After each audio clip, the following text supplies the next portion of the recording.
Piniga pero hindi nadurog. Amen. Nagpatuloy kasi. Kaya tayo nakakapagtiis. Kaya nakakapagsimba ka pa rin kahit wala kang pera. Kaya nakakangiti ka pa rin kahit wala kang pang-ulam. Parang ang dami nag-amen doon sa pera. Alam mo yan, Mars, ha? Mamaya, pautang, ha?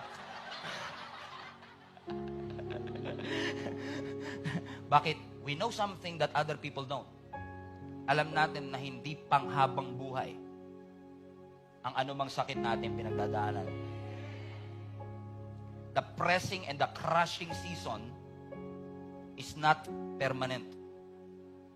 It's a stage of life. Stage.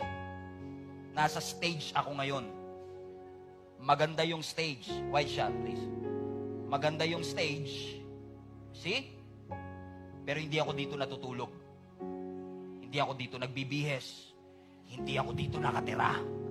Kahit gaano kaganda yung stage, mamaya bababa ako kasi stage lang yan. And if you know that whatever you are going through, heartbreak, loss, difficulty, challenge, and even criticism, na lahat niyang yan ay stage of life, na hindi ka mamamalagi dyan at hindi yan ang purpose ng Panginoon sa'yo. Kahit nahihirapan ka ngayon, kahit umiiyak ka ngayon, alam mo, bababa ka din. Alam mong matatapos din ang lahat ng bagay.